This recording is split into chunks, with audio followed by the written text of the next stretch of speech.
She didn't even flinch when I walked out. That's what kept looping in my head on the way home. Not the noise, not the stairs, not the freezing silence between us all night. Just her face. Flat. Unbothered. Like I was some stranger who had spilled a drink and made a fool of himself at someone else's party. I didn't slam the door. Didn't raise my voice. I just placed my glass down, untouched, and walked through a room full of people who didn't notice I'd arrived in the first place. The thing is, I wasn't even mad. Not really. There was no dramatic confrontation. No, how could you moment. I just couldn't do it anymore. Pretending to be fine while she pretended I didn't exist. I think deep down, I wanted to see if she'd follow me. She didn't. Not until I was halfway across town, parked behind an abandoned gas station, watching steam rise off the hood of my car, did my phone buzz. Please come back. That was all she wrote. No explanation. No apology. No Cal, wait. Just please come back, like I was a loose button she forgot to stitch back before dinner. I should have ignored it. I should have laughed. But I didn't do either. Instead, I stared at that message until my eyes burned. And then I did something worse. I went back. I know. Believe me, I know how that sounds. But I needed to see, not her, but the truth. The kind you feel in your stomach before it ever hits your eyes. I needed to catch it. Not the cheating, not the lies, but the exact moment she stopped being mine.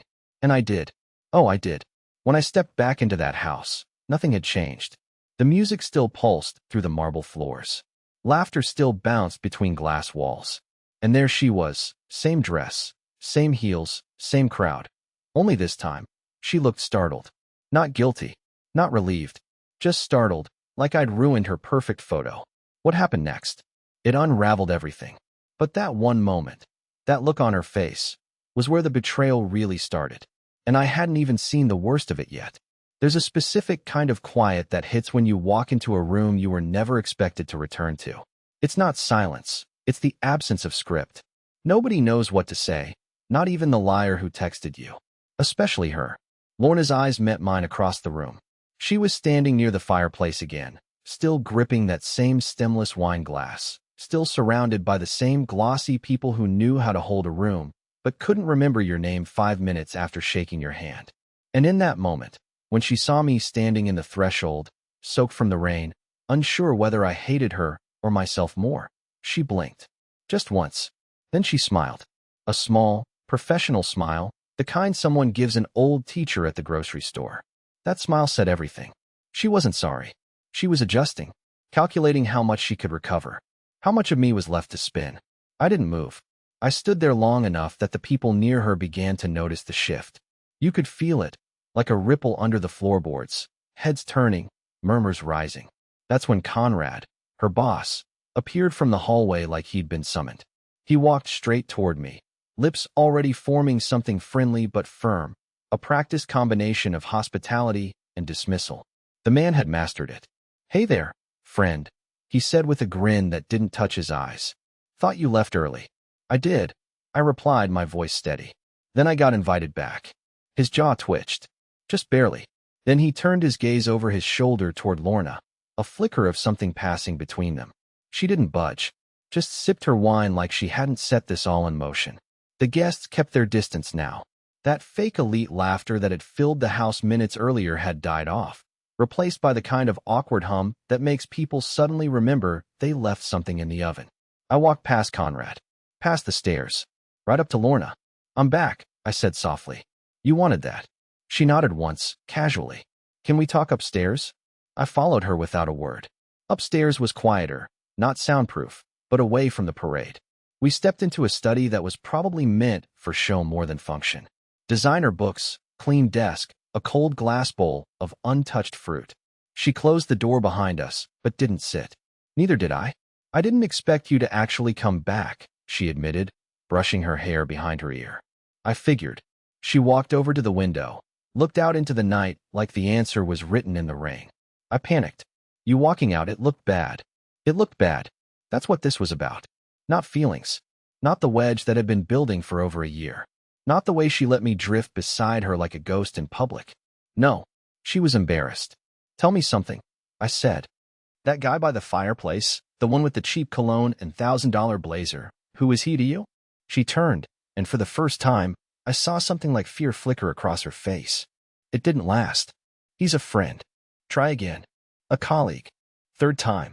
Lorna exhaled, then walked over and sat on the edge of the desk. We went on a few lunches. Nothing serious. That's when it hit me.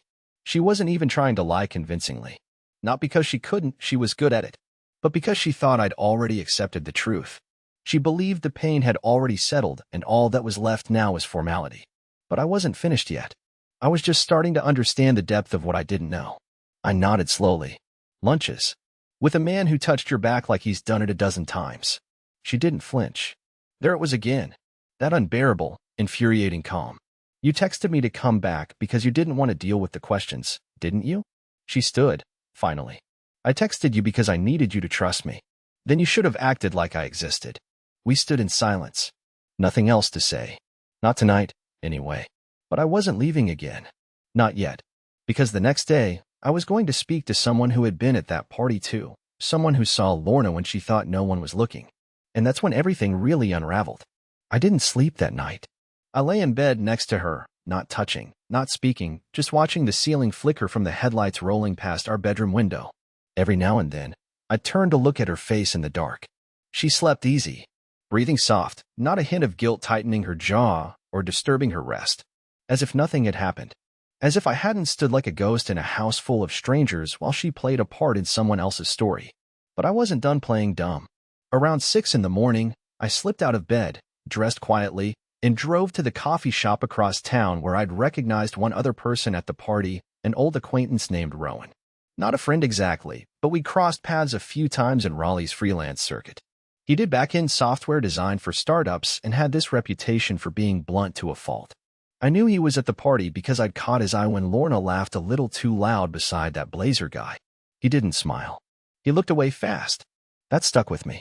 I messaged him the night before, just a short note. You free tomorrow? I need clarity on something. Not work-related. He replied within 5 minutes. Parkside Cafe. 7:30. When I arrived, Rowan was already there, sipping something black and unreadable, sitting at a back patio table under a crooked umbrella. He didn't waste time. You looked like you were dying in that house. I sat down across from him, tightening my jaw. So I wasn't imagining it. Nope. He glanced down at his mug, then back at me. She was all over that guy. Tall, square jaw, flashy belt. Something with an R name, I think. Rich kid energy. Not just talking. She touched his wrist a lot. Whispered in his ear more than once. When you walked out? No offense, man, but she barely blinked. Conrad made a joke and people laughed. Then she kind of recentered herself. Like she'd been waiting for it. I swallowed. Did anyone else seem to know what was going on? 2 of the other wives. I heard one of them say, she's really pushing it tonight. The other one said, maybe Caleb's finally catching on. I froze. They said my name. They knew. My stomach dropped, but I tried not to show it. And this guy, he a coworker? Nope. That's what's weird. He's not part of her department. I asked around. He used to work under Conrad. Quite a year ago. But he still comes to parties. People call him the fence guy because he supposedly made a bunch of money flipping security hardware to defense contractors, then started investing in luxury developments. Rowan leaned closer. Why would your wife know him that well? I had no answer. None that made sense. I thanked Rowan, left a 20 under my cup even though I hadn't ordered anything, and walked back to my car with shaking hands. I didn't drive home. I drove to my brother Elliot's place on the edge of the city, where he lived with his 2 mutts and 5 guitars and no sense of time. He was just waking up, standing shirtless in the kitchen, eating cold eggs with a spoon. You look like you were mugged emotionally, he said, blinking. Can I crash here a couple hours? Couch or full-blown soul exile? I gave a tight laugh. The second one. He nodded toward the spare room. I didn't talk about it. Not yet. I just lay down, stared at the ceiling again, and let my thoughts rip themselves into pieces. The worst part wasn't the betrayal. It wasn't even the humiliation. It was that I'd clearly been written out of my own marriage months ago, and the only person who hadn't accepted it yet was me. Around noon, I finally checked my phone. 3 missed calls from Lorna. 1 voicemail. A few messages. The last one read, if you're going to turn this into something ugly, please don't come home. No apology. No regret. Just a warning. That's when I decided I wasn't going to go home empty-handed. If she was hiding something, I'd dig until I found it. And the first clue? It wasn't in her phone. It was behind a locked drawer in our garage, one she told me never to touch. The garage drawer wasn't exactly a secret. It was one of those smooth, industrial-looking metal cabinets you pick up at a big-box hardware store when you're trying to make a garage look organized. She claimed it was for paperwork, stuff from her old job, documents from her dad's estate, maybe some tax folders. She'd even slapped a tiny yellow post-it on the front that said, "Do not move."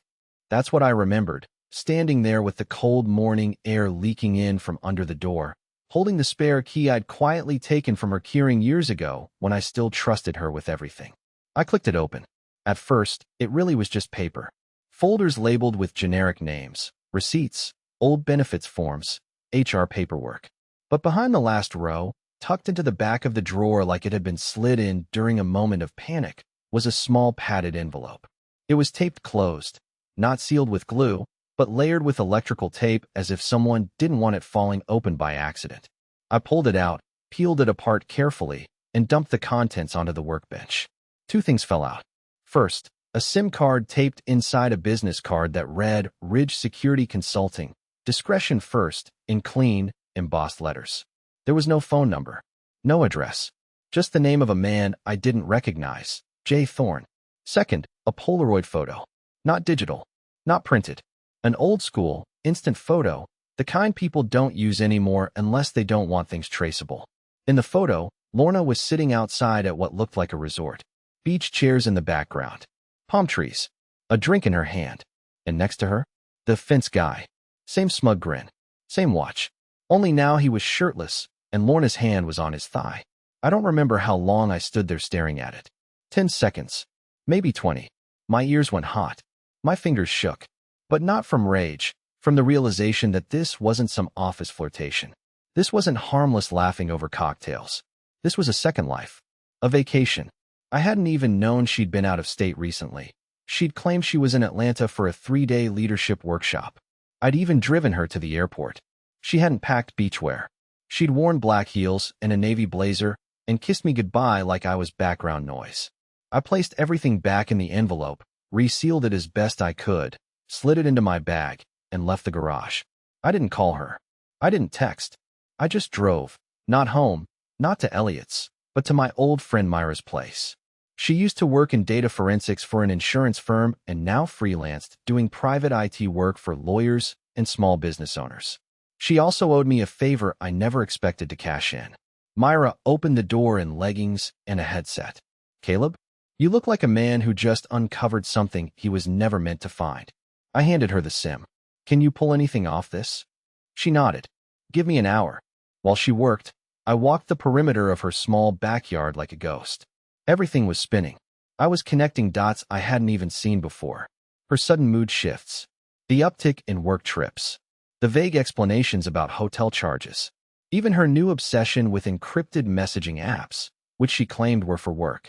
I hadn't asked questions then. I was trying to be the kind of partner who didn't suffocate her. I was trying to be a man she could still respect.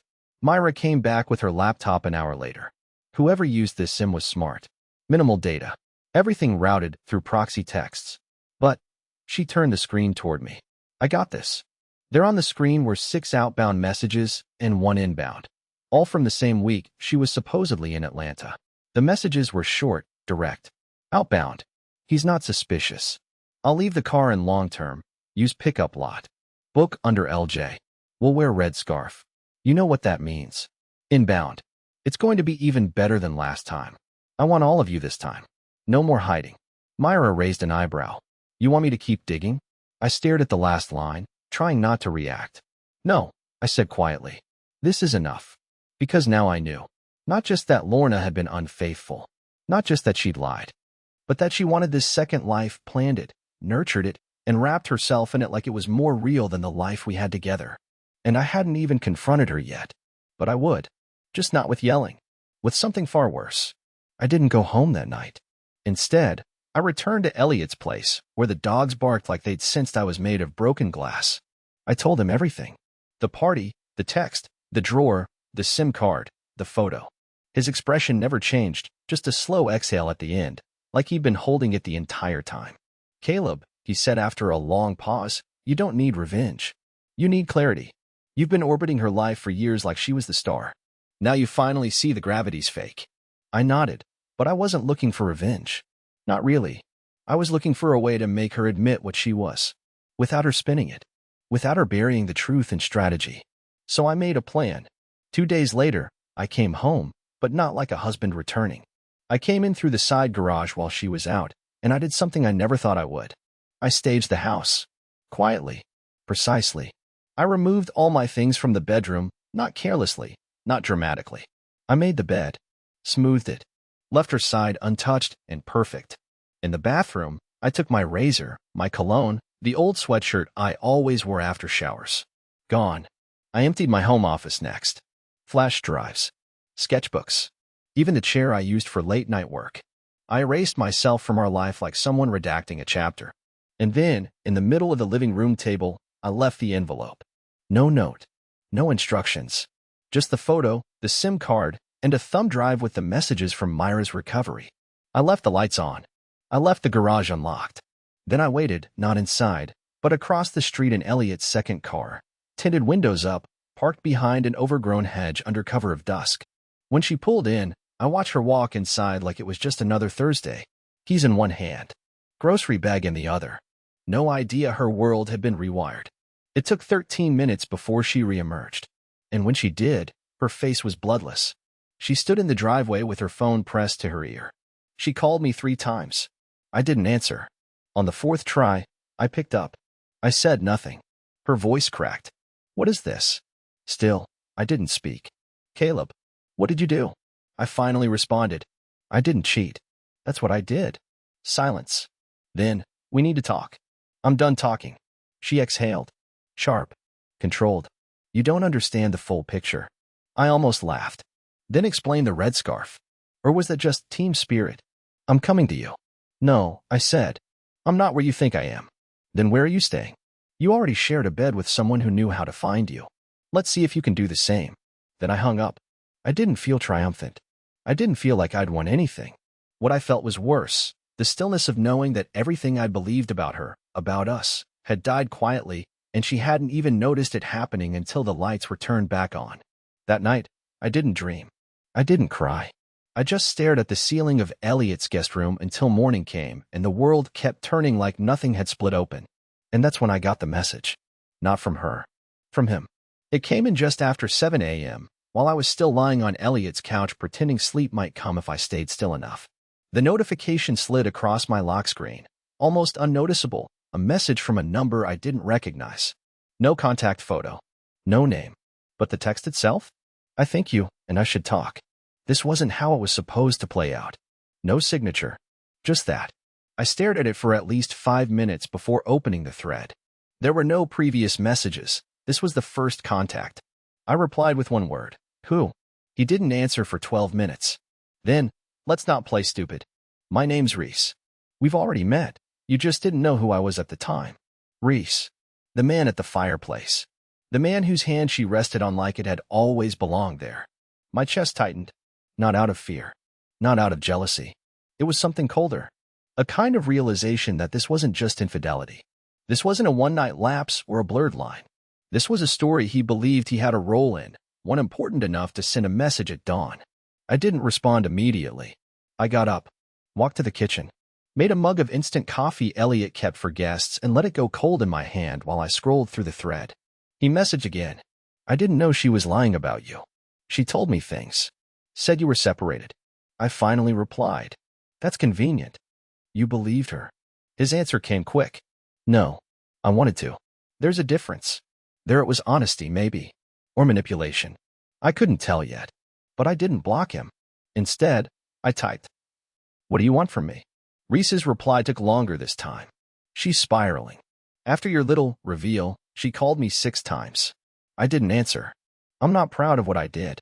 But I don't think she is, either. And that drawer in your garage? You weren't supposed to find that.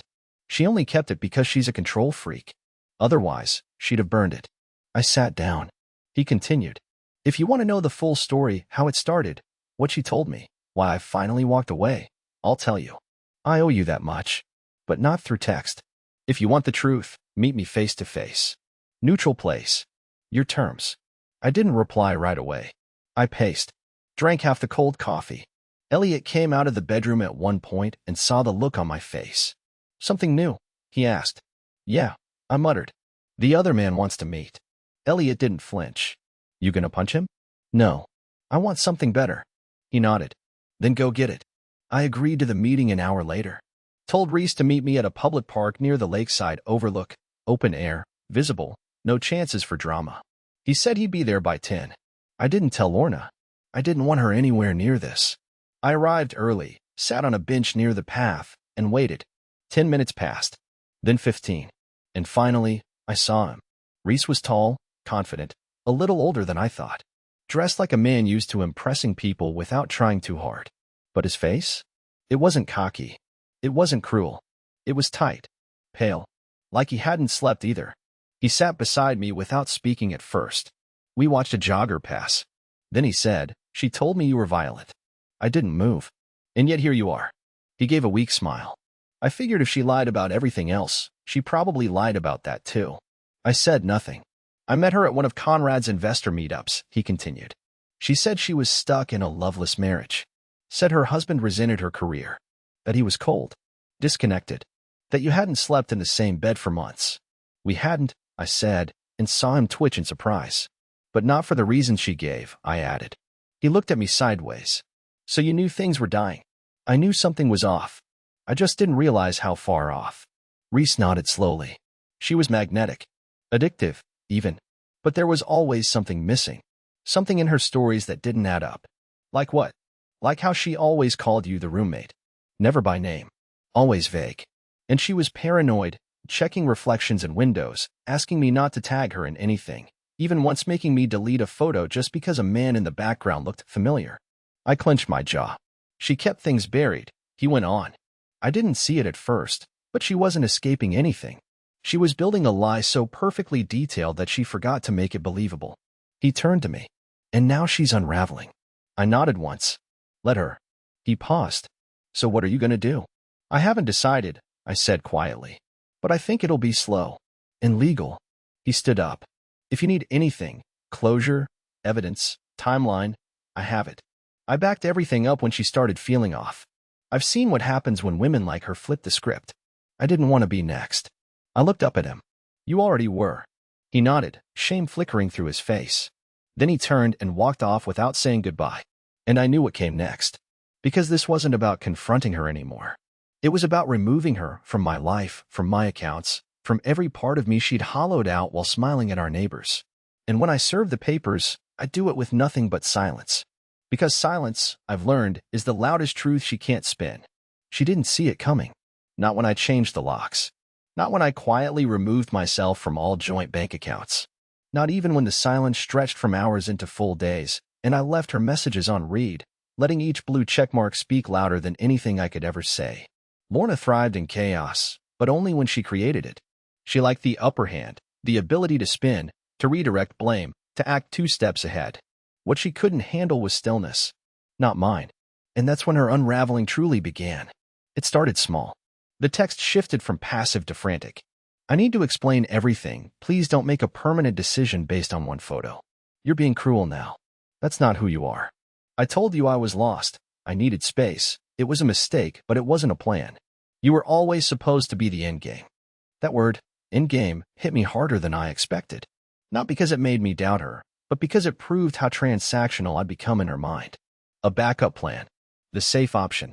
Her soft landing. I wasn't going to be her parachute anymore.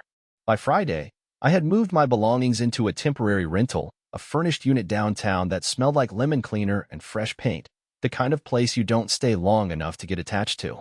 But it gave me the one thing I needed most right now, space. Not from her. From the version of me who used to accept this. Elliot helped coordinate the legal side. He knew a lawyer, Karina, who specialized in separation planning for high-asset couples.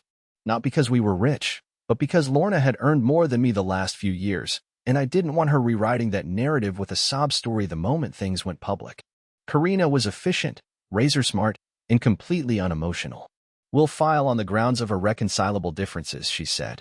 And since you've collected your own digital trail, we don't even need to argue over who left first. Trust me, that SIM card is gold. Within 48 hours, the paperwork was drafted, signed, and sealed. All that was left was delivery. And I didn't want a process server. I wanted to hand it to her myself. But not at home, not in private. That would have been a gift to her, a safe space to cry, manipulate, apologize in performance mode. No, I chose something else. I waited until Saturday. The firm was hosting another work brunch, smaller, intimate, boardroom style at a boutique hotel downtown. I knew because she hadn't told me. But I saw the event pop up in her calendar sync months ago when I helped her link it to her work email. She forgot I could still see it. She arrived just after noon in a white silk blouse and slacks, looking perfectly poised. People greeted her in the lobby. She smiled like a senator. And I waited in a quiet hallway near the bar, the envelope in my hand. She saw me before I said a word. The way her face shifted, that flicker of panic behind the calm, told me everything. She hadn't expected I'd do this in public. She thought I'd disappear quietly, maybe send her an email at midnight with the subject line, "We need to talk." But I walked right up to her, held out the envelope, and said, "You lost the right to explain." The hallway grew quiet. One of her coworkers was close enough to hear, and I saw his brows lift slightly before he looked away. Lorna reached for the envelope with a trembling hand. She didn't speak, just held it like it might ignite. I turned before she could recover, walked away with nothing but my keys and the cold clarity that comes when you stop waiting for someone to become who you hoped they were. That night, she called from 3 different numbers. I didn't answer any of them, but I did listen to one voicemail. Her voice broke. I didn't want to fall in love with someone else. I didn't want it to become real. And then, quieter, "Please don't erase me. Not like this." But I already had. And the final blow wasn't revenge. It was letting her sit alone in a life she built on lies and realizing, for once, no one was going to rescue her from it. It's been 4 months since I last saw Lorna. Since the hallway. Since the envelope. Since the voicemail where she begged me not to erase her. I haven't. I don't think you ever fully erase someone you gave that much of yourself to. But I did start over in a way I never thought I'd have the guts to. And not in some dramatic, movie-style reinvention where I dyed my hair, sold everything, and flew to Bali. No, I rebuilt slow. The day after the brunch, I shut off all her calendar access, changed every password, canceled our streaming accounts and made fresh ones, not because I didn't want her watching the same shows, but because I didn't want reminders in the algorithm. I deleted our joint album titled Us Forever. I started a new one called Still Here. The first photo in it? A cup of coffee I made the morning I didn't cry. Then came a snapshot of Elliot grilling on the roof of my rental. One of Myra laughing after she helped me box up the last remnants of our apartment. Then the sunrise I caught by accident one morning when I couldn't sleep and went for a walk. That's the thing no one tells you about heartbreak. It doesn't explode. It dissolves. Quietly. Slowly. One morning you just realize the silence isn't screaming anymore. I saw Lorna once after everything. By chance. It was at a bookstore downtown, of all places. I was in the philosophy section, flipping through something about resilience. She turned the corner, phone in hand, hair shorter, wearing the same perfume she always wore on business trips. She froze. I didn't. She opened her mouth to speak, but I just nodded once. Not coldly, not bitterly, just enough to say, "I'm good. You don't live here anymore." She gave a tiny, sad smile. I walked past her and bought the book. That was it. No tears. No speeches. Just a quiet, clean page turn. And today, I'm still in the same rental. For now. But it feels different. Warmer.